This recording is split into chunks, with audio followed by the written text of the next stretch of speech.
Muito bem, pessoal. Boa tarde para todo mundo, tá? Professor Raul aqui falando. Espero que todos vocês estejam bem, tá? Estejam todos seguros com suas famílias. E a gente vai para mais uma aulinha de ciências hoje, tá, pessoal? O tema que a gente vai abordar, como a gente começou a falar sobre as misturas, na última aula a gente viu os tipos de separação de misturas, tá, pessoal? Mas hoje a gente vai trabalhar uma substância muito importante, tá, nos dias atuais, para o funcionamento da nossa sociedade atual, que é nada mais, nada menos que o petróleo. Todos vocês já devem ter ouvido falar no petróleo, tá? O petróleo é uma substância muito importante. Muitos movimentos políticos, né, entre nações, conflitos, guerras, hoje se dão pelo petróleo e por acesso ao petróleo, porque hoje o petróleo ele é uma fonte de renda, tá, muito grande, né? Porque só para a gente ter uma ideia, vindos direto ou indiretamente do petróleo, mais de 1.000, 2.000 itens que a gente utiliza, que a nossa sociedade utiliza como um todo, vem direto ou indiretamente do petróleo. Então a gente vai estudar um pouquinho de como é que ele surgiu, como é que é feita a separação do petróleo, como é que a gente tira os subprodutos do petróleo, né? Ou seja, as frações do petróleo.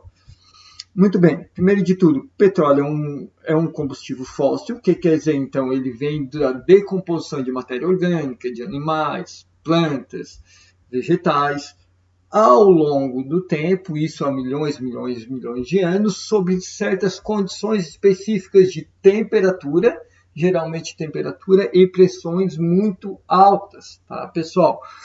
Ela é uma substância oleosa, né, por isso que o nome já é petróleo, né, o nome petróleo, petro vem de pedra, né, e óleo, então é o óleo que vem da pedra, tá, de densidade inferior à água, e é inflamável, ou seja, consegue pegar fogo rapidamente, facilmente. É considerado um dos principais recursos naturais utilizados como fonte de energia, lembrando que o petróleo ele é findável, ele é finito, né, pessoal? Ele não é uma fonte de energia ad eterna, né? Ele não se recicla naturalmente.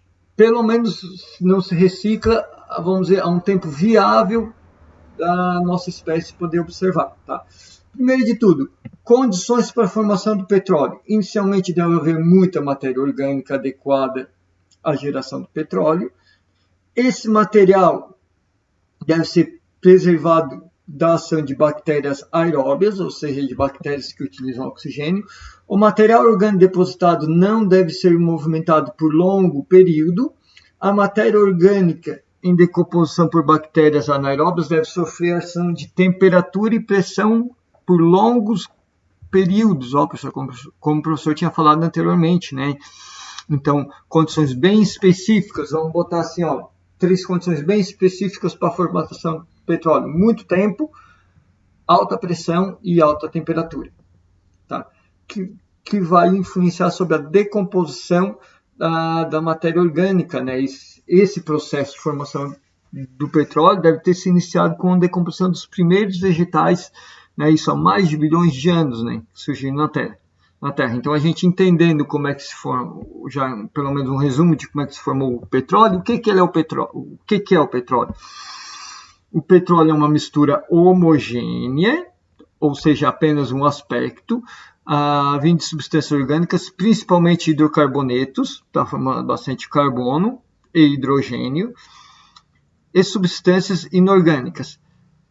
Ele é encontrado em regiões profundas da crosta terrestre, quando em regiões oceânicas é necessária a utilização de plataforma. Aqui no Brasil, tá, a grande manancial de petróleo, vamos dizer, a grande quantidade de petróleo que a gente tem no nosso país, ele é o petróleo que é encontrado não no continente, sim embaixo do mar, numa área que ficou muito famosa, muito conhecida por a área pré-sal, tá? E para fazer a prospecção desse petróleo, a extração, a gente utiliza, tá, vamos dizer assim, estruturas, umas plataformas como essa aqui, que são plataformas que vão perfurar o petróleo.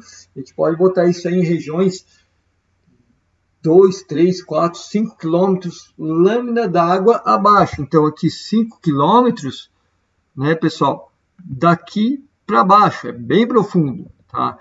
E assim, exige uma tecnologia, uma ciência muito grande para a gente poder retirar esse petróleo, tá? Independentemente da região extraída, o petróleo possui uma coloração, né, com tonalidade enegrecida, com diferentes quantidades de substâncias químicas. Por isso, ele pode ser considerado leve, médio ou pesado, tá? Dependendo do tipo de petróleo.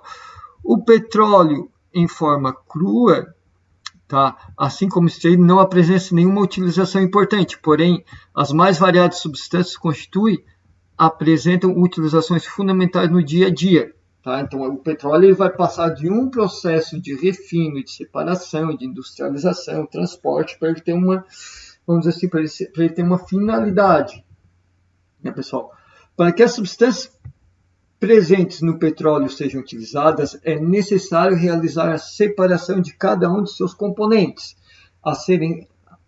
Além de serem separados, os componentes do petróleo ainda podem passar por outros processos químicos, transformação de um material em outro, refino, tá? Isso dependendo do material que a gente vai querer obter.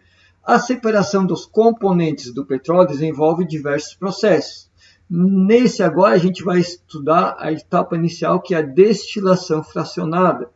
Tá? Como é que diz assim, ó? Destilação, o que seria? É a retirada do petróleo em frações diferentes, cada uma com as suas características e seu uso específico. O processo de separação dos componentes do petróleo é chamado de uma forma geral de refino. É isso, vamos dizer assim, o complexo, vamos dizer assim, inteiro, né? É chamado, né, o processo inteiro é chamado de refino. As substâncias que são separadas são chamadas de frações. As frações mais conhecidas a gente tem a gasolina, utilizada em carros e motos, querosene, que serve para combustível de avião, nafta, utilizada em matéria-prima para o plástico, o óleo diesel, que serve para caminhões, né, caminhonetas, veículos, óleo lubrificante para motores de carros, a massa asfáltica para pavimentação de rua, né, para fazer o asfalto da BR, das ruas, né, betume, que é utilizado para impermeabilização, parafina, que é utilizado para fabricação de velas, por exemplo, gás liquefeito de petróleo como combustível no fogão, a gente tem que é o GLP, né, que é o gás liquefeito de petróleo, e a gente tem o GNV, que é o gás veicular, né? Primeiro de tudo, a gente consegue a dessalinização do petróleo, que é o processo que é adicionado ao petróleo uma quantidade de água para dissolver todo o sal que esteja presente.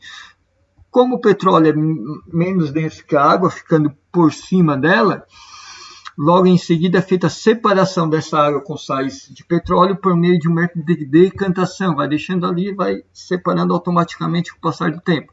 A destilação fracionada dos componentes do petróleo. Aqui a gente tem uma torre de destilação, da onde o petróleo vai passar, tá? E de acordo com o seu ponto de ebulição, eles vão saindo as frações específicas de cada parte do petróleo. Ó. O método mais básico para realizar a separação dos componentes do petróleo é a destilação fracionada. Ela é utilizada e possui o princípio básico, a diferença de ponto de ebulição. Lembrando que é o ponto de ebulição, é o ponto que o líquido passa a ser vapor. Né? Durante a destilação fracionada, o petróleo é submetido a aquecimento e a diferentes pressões, o que faz que seu componente passe do estado para o estado gasoso. Cada substância no estado gasoso apresenta uma densidade diferente, em virtude do ponto de ebulição diferente. À medida que os gases vão passando pelos obstáculos presentes na torre de destilação, eles ocupam áreas específicas dessa torre. Quando o gás entra em uma dessas áreas, começa a ser resfriado e volta para o estado líquido. Então, ele aquece, vira vapor, é retirado em forma de vapor, aí depois ele resfria, né, volta do vapor para o líquido. A gente tem um exemplo aqui, uma ilustração, ó, pessoal. Tá? Ó, a gente tem as temperaturas de aquecimento, tá? E a gente tem aqui cada temperatura, o que vai saindo, ó. 350, a mais de 350 graus o óleo combustível, tá? Depois, ó, 350 o óleo lubrificante, depois em 350 250 graus o óleo diesel. querosene, a 120 graus a nafta, lá a 50 graus já a gasolina e por último o GLP. Então essa aqui é uma imagem de uma torre de destilação que vai retirando as frações de petróleo de acordo com o seu ponto de ebulição. Tá, pessoal? A gasolina 50, nafta 120, tá? Óleo diesel 250 e assim por diante. Tá? E aqui é o betume, né, que é utilizado para fazer o asfalto. Ó, na imagem podemos ter a noção maior de como ocorre a destilação de petróleo. Na parte de cima da torre ficam as frações com menor ponto de ebulição. Ó, lá em cima, o menor ponto de ebulição. Tá?